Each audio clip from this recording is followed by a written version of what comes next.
Welcome everyone to Choice Conversations, the podcast dedicated to helping you improve your life, one choice at a time. I'm your host, Chris Stefanik. Let's do this.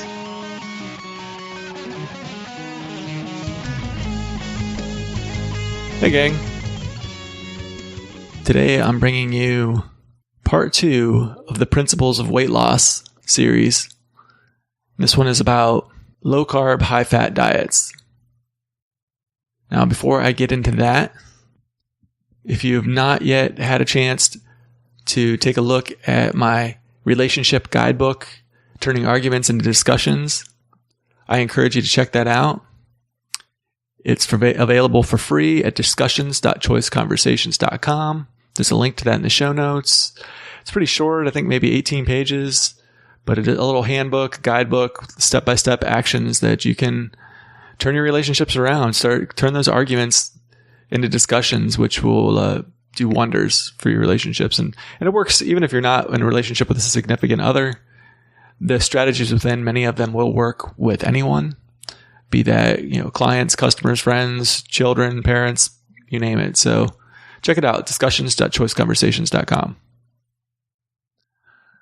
All right, so the principles of weight loss.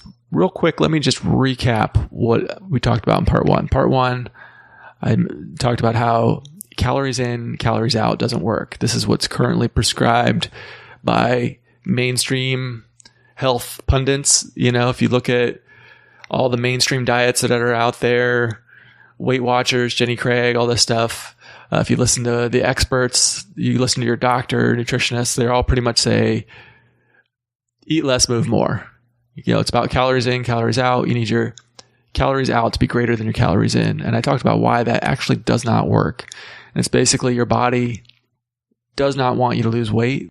You have basically like a set weight. There's a set weight for your body, and your body tries to keep it right there. So if you cut calories in, your body starts cutting calories out, so that you don't have that caloric deficit. Then no longer the calories out is greater than the calories in. So, and if you start moving more, exercising, first of all, that's just a drop in the bucket compared to the energy that your body burns, just keeping your body warm, and the other physiological functions you've got, your heartbeat, your lungs, and other maintenance that biological maintenance that occurs. So there's that. And then when you do exercise, yeah, you're burning more calories then, but the tendency then is to eat more, which then immediately cancels out the extra calories out. Your body starts giving signals for you to eat more, and your body gives signals for you to get real lazy when you're not exercising. So maybe you went for a hard run, but then you come back and you lounge around on the couch all day. And the end result is the net calories out is almost the same, because yeah, you exercise, but then you didn't move at all. You were like, became one with the couch.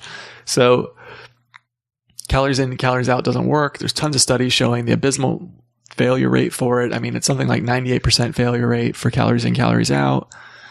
Just reducing your calories overall, it doesn't work for almost anyone. So what does work? Well, first, I think it's important to look at why people gain weight. The reason people gain weight, it's not because they're eating more than they're burning off. The reason is your body sends signals for you to store fat.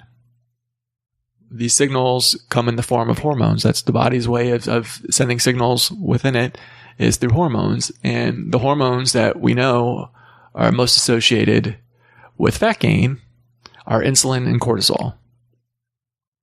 Now, cortisol is associated with stress. So cortisol is released whenever you're under stressful situations. I'm not going to talk about that today. For one, it's pretty minor relative to insulin for most people when it comes to weight gain. It is a factor in weight gain, but it's minor relative to insulin. It's if you get your insulin under control, that's probably going to take care of your weight issues. And the way to deal with it is by reducing stress. That's going to be another podcast. I'm going to do principles of stress management, principles of stress, something like that, where I go over the best strategies I've found for lowering your stress and managing your stress, which will take care of the whole cortisol issue. So today we're going to talk about insulin. So if you have a lot of insulin, you gain weight. This is really not controversial. Any of the doctors out there, diabetes specialists and things like that, they know when they put somebody on insulin, they typically gain 20 pounds pretty quickly. They've done studies where they've given some people less insulin and other people's more, and they've been able to, like, in really quick turnaround. I mean, I think in one study they were able to, in like a week or 2 weeks, by giving large amounts of insulin, people gained 10 pounds in like a week or two. It was crazy. Insulin, it sends the signal to your body, store fat. How do you get insulin in your body? How does this signal occur? There's two primary ways. The first is eating carbs. When you eat, well, let me step back a minute. When you eat food, your body releases insulin, and the insulin, what it does is it signals for the cells to open up and take the energy via glucose, blood sugar, basically, take the energy into them, and then once they have all the energy they need, it then stores fat. So that's the signal. And this is why, if you're eating a lot of carbs, which most people in the West are, if you look at like the food pyramid, the bottom of the food pyramid is grains, which is all carbs. If you're eating a lot of carbs, it's really hard to lose weight because you're trying to lose weight, but yet you're setting off this signal in your body, this hormone that's telling your body to store fat. Trying to burn fat, but you're sending the signal to store fat. So it's like, trying to press down on the gas pedal with one foot while at the same time you're stomping on the brake with the other. It doesn't work very well. So what do you do to lose weight? If insulin is what causes weight, reducing insulin is actually what reduces weight. This will actually, like, sustained levels of lower insulin level will reduce that body set weight. Your body is trying to keep you around a certain weight, right? And so when you reduce calories, your body metabolism drops to keep that weight at a certain level. Well, to send the signal to change what your set weight is to something lower is to lower your insulin to keep it lower. So I said carbs. That's actually not 100% accurate. The body will release insulin whenever you eat food, pretty much period. So, but carbs is the biggest offender by far. Protein is next. Where you eat protein, your body will release insulin to process that, but it's not nearly as much as carbs. Carbohydrates, the worst offender. They cause the biggest amount of insulin to be released.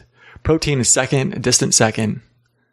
And then fat is a distant third. Fat, you can see a little bit of an insulin response from eating fat, but it's very, very small, much less than protein, which is much less than carbs. And within carbs, the biggest offenders are the ones typically with like the high glycemic index. So this is like sugar and sugar substitutes and grains.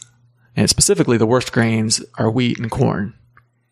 So wheat, corn, and sugars and sugar substitutes, these are the worst foods for insulin. They cause your insulin to spike. Basically, if it's got a high glycemic index, anything with a high glycemic index, that's going to give you a big insulin response. So if we're wanting to lose weight by lowering insulin, you need to cut the foods that cause the biggest insulin response. Now, you might be saying, well, fat is the best. It causes the least insulin response, so why don't we just eat all fat? The problem with that is it's hard to find fat on its own. Typically, fat comes together with protein, and that's like eggs, meat, things of that nature. I mean, there are exceptions. There's like avocados have a lot of fat, olives have a lot of fat and stuff, but typically fat comes together with protein. So, like I said, eggs, meat, fish, dairy, nuts. These are all examples of foods that are high in fat, but they're also pretty good sources of protein as well. So really, I mean, unless you're going to like drink butter, you spoon lard in your mouth or something, which wouldn't have a whole lot of micronutrients, vitamins and minerals and all of that. You're going to have a hard time getting fat without getting protein. And protein is still pretty good. Protein is much less than carbs. So the way for weight loss primarily is to reduce carbs. Now, this has been known for a long time. I think, was it the 90s? When did the Atkins diet come out? Actually, I think it was even earlier than that. But Atkins diet, which is basically no carbs. It's like getting your carbs under 30 grams a day or something. It's pretty much like an all meat kind of diet, all meat and dairy kind of diet.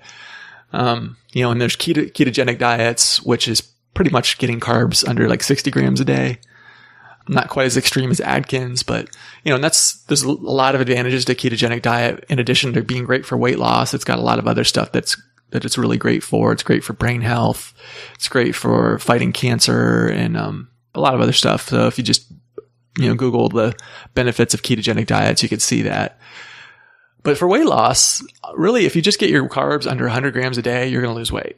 Assuming you're not insulin resistant, which is something I'm going to touch on at the end of this podcast. But get your carbs under 100 grams a day. You don't have to go as extreme as Atkins or ketogenic. If you get under 100 grams a day, you're going to lose weight. Most people are going to lose weight. And if you're obese, the weight's going to just fall off you if you get it under 100 grams a day. And frankly, it's not that hard to get it under 100 grams a day. I don't think. Getting like an Atkins is hard. That's like you're only eating meat and cheese. But under 100 grams a day, you can still have some food. So we'll talk about what my strategy is for this in a minute. And then once you get to a weight you're comfortable with, the way to keep it there, keep your carbs under 150 grams a day. You should maintain your weight at that point. In general, everybody's different. So maybe see what works for you. But 150 or less a day, and you should be able to maintain your weight. Now, before I started the Principles of Weight Loss series, I did do a show called The Principles of Nutrition where I talked about my diet, and this was just my maintenance diet. This was not a weight loss diet. And in there, I said basically minimize grains, minimize sugars, and unhealthy fats. That was it in a nutshell. If you do that, you're probably going to be around 150 or less. I guess if you're going crazy on fruits, then, you might struggle to stay under 150. If you're going crazy on legumes, these are some of the higher carb foods that are, if you listen to what I say to eat the healthy foods, it's like that are high carb. It's going to be like starchy vegetables, fruits, legumes. If you're pounding those, then you're not going to be under 150. But in general, it's not going to be too hard for you to stay under 150, I think, if you follow what I outlined in that show. So if you haven't listened to that, go back and check that out as well. That's a good one, The Principles of Nutrition. And I'll put a link to that in the show notes as well. Now, I keep talking about, hold your carbs at 100 grams a day and you'll lose weight. I do not propose counting carbs. That's just to kind of give you an idea. Maybe it's not a bad idea a first week or two when you're doing this to count your carbs. You can use sites like fitday.com. Is a real easy way to track what food you have.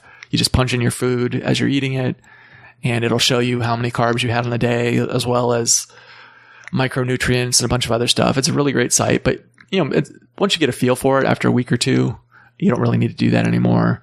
What I say you do is just, rather than cutting carbs, just don't eat the high carb foods. So, if you're trying to lose weight, cut the high carbs foods as much as possible, and maybe just have one serving of these total a day. So what are those? Let's go from the top again. Grains, sugars. I just mentioned, those are the really bad ones, but I just mentioned the ones that are quote unquote good carbs, healthy carbs, and that's going to be like fruit, starchy vegetables, and legumes. So grains, sugars, fruits, starchy vegetables, and legumes, and anything that has this. So something that has a lot of grains in it or has a lot of sugars in it, then that's going to count in this list as well.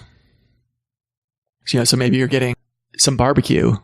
Hey, that's meat. That's not a high carb food. That wasn't listed there. But then you're pouring over it this barbecue sauce that's loaded with sugar, if you look at it, or sugar substitutes, or like honey or syrup or stuff like that, which is all basically just another form of sugar. The meat's fine, but don't cover it in barbecue sauce if you're trying to lose weight. So, like I said, one serving a day. I don't mean one serving of grains, one serving of sugars, one serving of fruit. No, what I mean is total out of this. You have one serving a day. You're going to be under 100. If that's all you have of these high carb foods, just have one serving a day, you're going to be under 100 grams a day. And, keep in mind what a real serving size is. A lot of people don't realize what a real serving size is. You're going to need to know that. If you get a giant bowl of anything, it's not a serving. It's going to be multiple servings. You get a giant bowl of grapes, that's not one serving. I mean, generally a good rule of thumb is if a serving should fit in the palm of your hand, so you can just eyeball it. If you have a handful of grapes, that's probably a serving. Giant bowl, not, multiple servings. So just keep that in mind. And like I said, also sugar and sugar substitutes. So that's, sugar comes in all kinds of forms these days. There's a bunch of different artificial sweeteners. They try to trick you on the ingredients labels by like having these weird names for sugars. So that's not a bad idea to learn what those are. You could like Google what are the names that sugars are hidden under on. That's a really long Google expression. Maybe I'll do that for you. I'll Google what a good link is that shows you the various names that they use to hide sugars and in the ingredients lists. But they have all kinds of names. But yeah, even the artificial sweeteners, I'd say they still kind of give that same signal to your body. Even though they say, 0 calories, it can still cause a high glycemic index, a high insulin response. High fructose corn syrup, of course, any other corn syrups, honey, syrup, etc. So only one serving a day of anything that has any of that. And, this is pretty easy because you're not having to count carbs, you're not having to count calories. You just minimize high carb foods. So that will get you under one serving a day. And this is going to work for most people. The weight's going to fall off them. You could still have the foods you love. Like say you really love chocolate cake. You can have a piece of chocolate cake, a day. Just make sure it's a serving size. It's not like one of these servings you get at Cheesecake Factory that, the piece of cake is the size of your head. Get whatever a normal serving size would be. And then that's your only high carb food for the day. You're not having then a bunch of legumes or fruit or whatever, bread. One serving high carb foods a day. And don't be afraid to eat fat. Like I said, fat is the one macronutrient that causes the least insulin response. Fat is healthy for you. Fat has been demonized since the 70s. They said fat makes you fat. And so I think it was 77 is when they started this big campaign of low fat foods and instead have carbohydrates. And people it's caused a real epidemic. I mean, in obesity, the obesity rates in the West have just skyrocketed since this occurred. But there's nothing wrong with fat. All the science supports that fat is actually really healthy for you. And it was just bullshit what came out in the 70s. It's great. Fat does not make you fat. Fat makes you skinny. Fat is like the least fattening of all the macronutrients. If you're going to get dairy, get the full fat version. Don't get the low fat version. If you're having some vegetables and you want some butter on them, hey, put the butter on there, man. Butter is healthy for you. Knock yourself out. You want some olive oil, coconut oil, any of this stuff, feel free to have fat in your diet. This should be a high fat, low carb diet. You want to get the majority of your calories from fat, second from protein, and third from carbs. If you're trying to lose weight, the carbs should be pretty low. But in general, even if you're not trying to lose weight, ideally you want the majority of your calories coming from fat and then from protein and carbs after that. Do not be afraid of fat.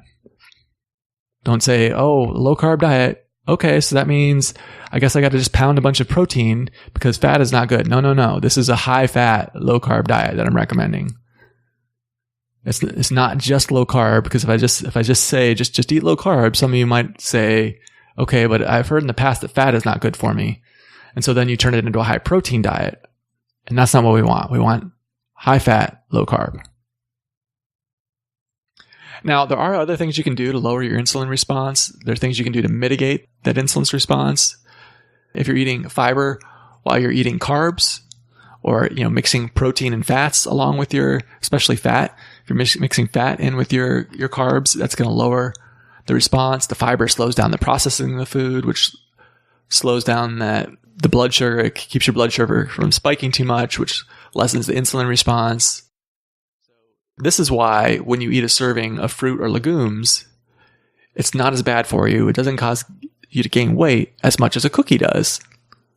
that might have the exact same amount of carbs, because fruit and legumes, they come packaged with fiber. That's why the worst offenders are sugars, which have no fiber, and grains. And it's also why stuff like fruit juice is much more fattening than fruit, because fruit, when you run it through a juicer, it strips out all the fiber and you're just getting the carbs then, and it causes a big insulin spike. So again, you start doing this. If you're obese, the weight's going to just fall off of you. The more weight you lose, the more the weight loss will slow down as you start getting to what a normal healthy weight would be. As I talked about in part 1 of the weight loss series, your body doesn't want to completely empty the bank account. It doesn't want you to have zero fat in savings. Your fat as a savings account is savings for a rainy day in case there's no food around. This is a evolutionary survival trait, right? It wants to be able to survive if there's no food, if you run on hard times. So as you get closer to where there's just a little bit of fat left, it gets harder and harder to lose those last few pounds. So don't be alarmed by that. If the progress starts to slow, the closer you get to a healthy weight. And, I wouldn't even worry about those last few pounds. I mean, you don't have to look like an underwear model to be beautiful. Having a six-pack and all of that is going to require more drastic measures because your body doesn't want to completely empty the savings account. So you're going to have to really work to get it there. And I would recommend just, get to a healthy weight and be happy with it and accept yourself there. Now, there is a part 3 yet, which is another way of losing weight that works. If you're wanting to have those drastic measures to get you down to the six-pack, if you're wanting to lose the weight faster than what the low-carb method is going, there is a way to drop your insulin even more than what going low-carb does, which will lose the weight faster and help you get to that six-pack. And also, if you're insulin resistant, which is something I mentioned earlier, you might need to go to this method, which I'm going to talk about in part 3, which is the other way to lose weight, the other effective way to lose weight. Let me just mention this insulin resistance thing real quick. So what insulin resistance is, the hormone insulin is released by your body in response to eating food. And there are receptors that receive it and say, oh, okay, I'm now supposed to take this blood sugar, the glucose, and let it into the cells so they can use it as energy. What insulin resistance is the insulin is no longer opening up the cells. I like that there was an analogy from Dr. Jason Fung, who's done a lot of great work on this. He uses the analogy of a key and a lock. So he says the insulin is like a key, the insulin receptors are like a lock, and people that have insulin resistance get to the point where the keys don't fit in the locks very well. And maybe you've got 100 insulin receptors, 100 locks, and you've got 100 keys. And normally a normal person, all the keys just fit in. 100 keys, open the 100 locks, you're good to go. In insulin resistance, maybe only 50 of those keys actually fit. So 100 keys only opens up 50 of the locks, but you've got 100 locks. So the body has to release 200 keys, 200 units of insulin. And then that will get you to open up 100 locks. And when you get more insulin resistant, maybe it has to do 300 or 400. And this causes weight gain, insulin resistance. And you can even drop carbs. Dropping carbs will help with the insulin resistance for sure. But this might struggle. I mean, it's not as effective as what we're going to talk about in next week's episode at beating insulin resistance. If you have insulin resistance, your hormone signaling is all messed up and it's going to be really hard to lose weight. So this is another reason why calories in, calories out doesn't work, is a lot of people, especially people who have been obese for a long period of time, have developed insulin resistance. And, they're following this calories in, calories out thing, and it doesn't matter, no matter what they do, their body's producing way more insulin that it needs because the receptors aren't acknowledging it. And so they're just really struggling to lose weight. So you got to address that insulin resistance. Check out next week's episode. We'll do part 3 of the weight loss series, the most effective way to beat insulin resistance, the fastest way to lose weight, the most effective way to drop insulin levels. All that's coming up next week. Check it out. Okay. So you have the knowledge about a successful strategy for losing weight, a high-fat, low-carb diet. having knowledge or having a strategy is not the same thing as having the ability. You may not have the ability to implement this strategy. A lot of people are emotional eaters. They have food addictions, and they might know what it is they need to be doing, but they're not able to actually do it. I call this self-sabotage. You know what it is you're supposed to be doing, but you don't have the ability to actually act on that knowledge, to implement the strategies that you want to implement. That's where a coaching call with me comes in. My expertise is actually in helping people to overcome self-sabotage. So if you're interested in that, send me an email, chris@choiceconversations.com. And from there, I will go ahead and line up a coaching call with you, and I will help you overcome the self-sabotage and give you that ability you need to act on this knowledge you have now. So that's chris@choiceconversations.com, all lowercase. I look forward to hearing from you. All right. I hope you enjoyed that episode.